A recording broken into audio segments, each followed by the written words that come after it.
Today's Wikileaks email dump raises serious questions about how former President Bill Clinton and his aides generated millions of dollars for both the Clinton Foundation and the Clinton family, personally. Fox News Chief National Correspondent Ed Henry has the story. While the sheer number of Wikileaks emails has made it hard for allegations of pay-to-play at the Clinton Foundation to break through with voters, the more emails Wikileaks releases, the more lines between the Clinton Foundation, the Secretary of State's office, and the Clintons' personal financiers, they all get blurred. Tonight, there are fresh signs Republicans may have hit pay dirt, literally, with a damaging email about former President Bill Clinton lining his pockets with cold, hard cash. Just today, we read about Clinton confidant Doug Brand bragging that he had funneled tens of millions of dollars to Bill Clinton, Inc.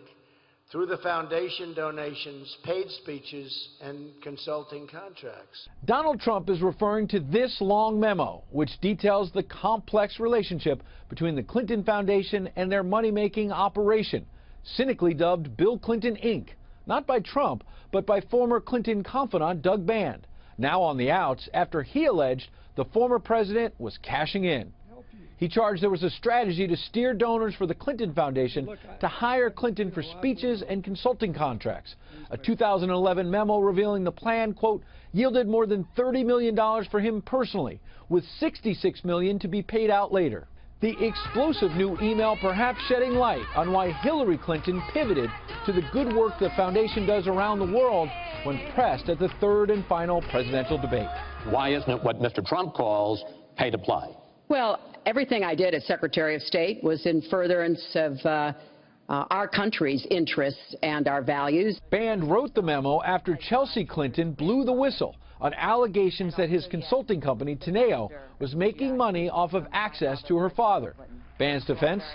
Bill Clinton did it too, alleging in another email from a previous Wikileaks dump, the foundation literally had about 500 conflicts of interest, such as a top official owning a large amount of stock in Goldman Sachs, which is a major sponsor of the Clinton Global Initiative. Thank you very much. Brand further alleged the former president was collecting money from at least 3 sponsors of CGI and had accepted large personal gifts as well. The Clinton camp is still refusing to even acknowledge the authenticity of the Wikileaks emails, but Brand's company, Teneo, is confirming tonight that he wrote that memo and it's accurate.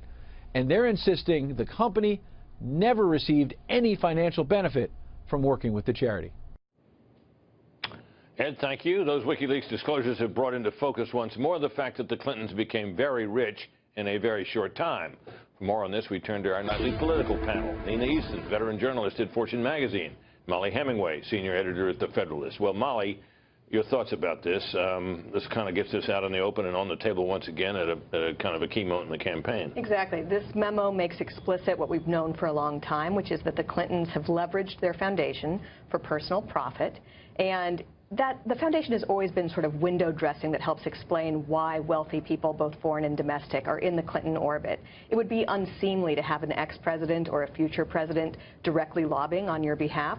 But if you can come together on some nice project and you can employ Doug Brand, the longtime Clinton aide, on the side to help you as you try to resolve some dispute with your chemical company in Kuwait, you need a friend in the State Department, well, that's just synergy. That just means that everybody's working well together. And so, but this makes it a little more explicit. Well, and then, of course, what happens is that some of these people who give to the foundation are then encouraged to have Bill Clinton come make a speech for some staggering fee, and before you know it, the Clintons are racking up quite a significant fortune in not a very big period of time. In a short time. So in the Clinton mindset, I think that Bill would use his power and influence as a former president to raise a lot of money for this foundation. There's nothing wrong with it. It is a foundation. It doesn't just do little things. It does big things. It helps earthquake victims in Haiti. It helps farmers in Africa. It helps on the HIV/AIDS front. I mean, you know, that was the mindset. Yeah, it's a real foundation. We get that. What these memos show is that there was a personal gain of in the order of tens of millions of dollars to Bill Clinton. The other thing it shows and kind of embellishes on is these octopus-like relationships that you referred to, Molly, and you know, and Doug Brand at the center of this.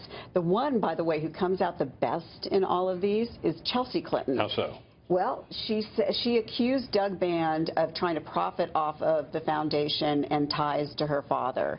And she did so and she wanted more corporate governance rules around the foundation. But that was and he called her in return a spoiled brat. Well, that may be so, but the one thing, but she didn't call her father and her mother on the extent to which they were profiting from the foundation. So Doug Band, you know, he gets called on that, but at least he wrote a memo blowing the whistle on some of this.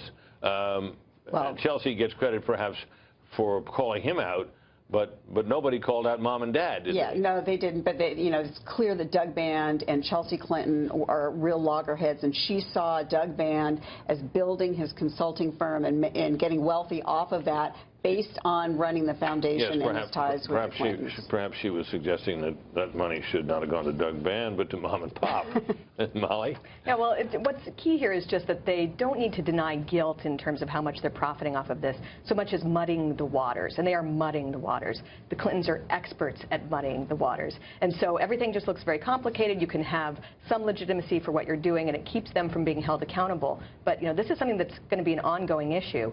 Presidents are powerful, ex-presidents are powerful, so this is an issue that people should keep on looking at. Yeah, the Clinton Foundation isn't going to go away when Bill becomes, if he does, First Laddie, as he once described it, and presumably his speech-making may continue. And the emails are going to keep coming out. There's going to be investigations in Congress, and this is going to be, if she wins, an embattled administration. Does this foundation become a millstone if she's elected? Absolutely, this does, and that's why there was so much pressure, even from around Clintonites.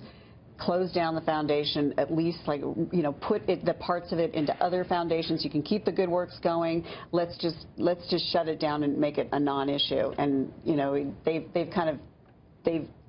tempered it and made it smaller and taken their roles out of it, but it's still there. All right, Nina, Molly, don't go away.